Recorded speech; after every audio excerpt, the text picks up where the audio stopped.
Continuez tant que vous le pouvez à être créatif, à danser, à faire la fête, à faire la musique, cultivez la solidarité et la bienveillance, que vos colères soient porteuses d'espoir et si possible joyeuses. Les jeunes présents à Redon sont nos enfants.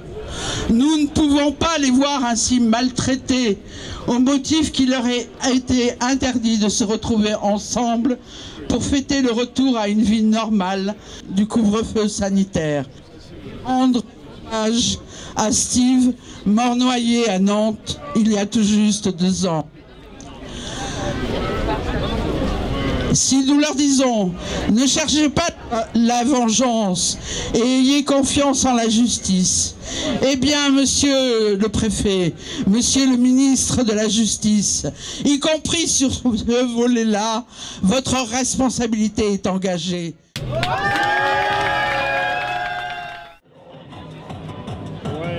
t'appelles ? Je m'appelle Hervé.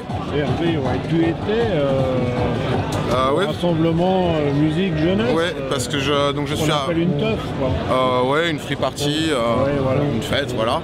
Alors, parce que je suis musicien, je fais de la musique électronique, je suis musicien, j'étais invité pour jouer sur cet événement. Donc, et puis après, ne pas avoir pu jouer pendant 1 an et demi, on avait vraiment envie et on s'est dit que quitte à se faire saisir le matériel, on était prêt à y aller, quoi, parce qu'on a envie de jouer de la musique, faire de la musique pour les autres, quoi, voilà.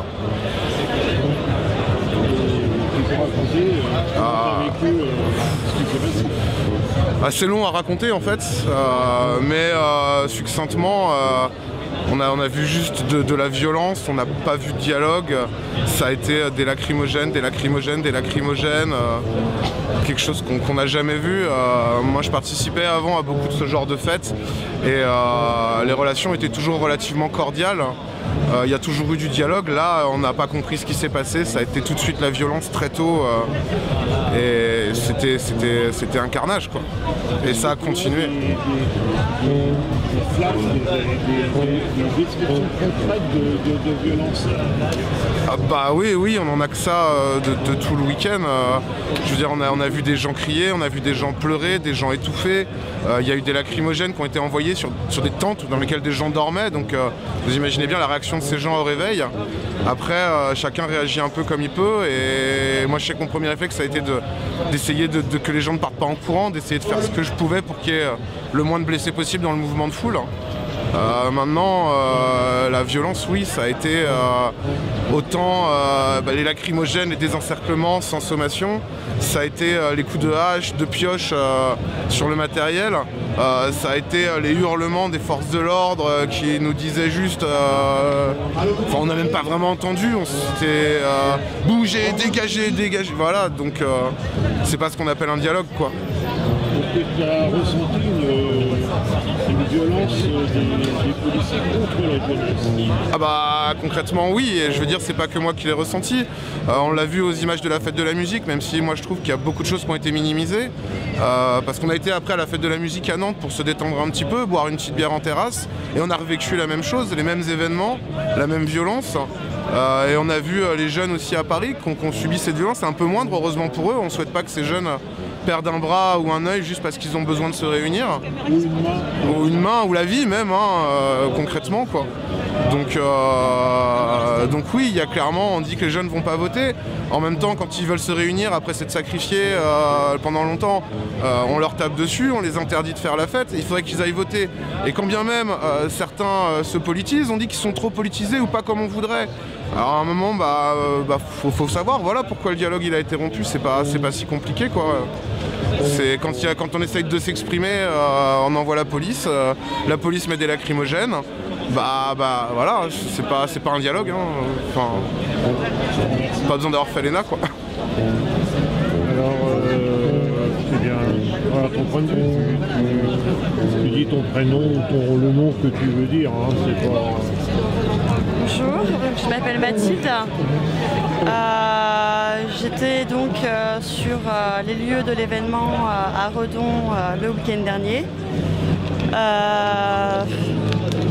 On a vécu un moment traumatisant, difficile, que de la violence envers la police envers les jeunes. Tu étais venu là pour écouter, pour participer pour écouter de la musique, faire la fête, pour jongler, pour danser et faire de la musique. Tout simplement, en fait, partager un moment de convivialité et d'art, partager notre art, nos créations. Après une longue période de confinement, une longue période d'isolation totale, besoin de se retrouver. Vraiment, c'était ça. Et on s'est fait accueillir par que de la violence, de la haine. On avait tous cette sensation, le cœur serré, qui voulait nous tuer. On avait l'impression qu'ils avaient envie, qu'ils voulaient notre mort.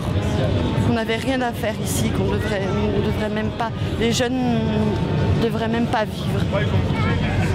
Est-ce que tu as été témoin des incidents, des blessures graves quand tu es arrivé à tes proches ou à proximité de toi? Non, pas témoin directement de blessures graves. J'ai été témoin d'une évacuation express sur le site. Donc la personne qui a perdu sa main, qui s'est fait arracher la main, je l'ai vu partir en voiture et quand j'ai entendu et j'ai vu qu'il avait la main arrachée, j'ai essayé d'organiser de façon à ce que les voitures puissent se mettre sur les bas-côtés et essayer d'organiser une issue de secours en urgence pour faire sortir le véhicule qui amenait la personne aux urgences parce que les forces de l'ordre refusaient aux pompiers de rentrer sur les lieux et refusaient toute prise en charge alors qu'eux avaient un poste de secours juste derrière leur ligne et ils ont refusé d'emmener la personne auprès des pompiers. Et maintenant, comment tu vois l'après tout ça, les perspectives de ça? Qu'est-ce que c'est le désespoir ou tu attends Il y a une forme de désespoir honnêtement, mais j'ai pas envie de désespérer. On essaye de garder la tête haute, de respirer bien fort et de se dire que la vie continue, qu'on ne peut pas laisser tomber. Parce que laisser tomber, c'est laisser tomber toute la jeunesse. C'est laisser tomber les gilets jaunes, c'est laisser tomber Steve. C'est laisser tomber toutes ces personnes qui ont été mutilées par la police. Et ces personnes qui ont subi ça, elles n'ont pas le droit qu'on les laisse tomber. Elles méritent qu'on soit là à se battre pour eux. Avec nos armes, l'art, la culture. Et je continuerai toujours à faire de l'art. Ils ne pourront jamais me l'interdire. Je t'arracherai une dent.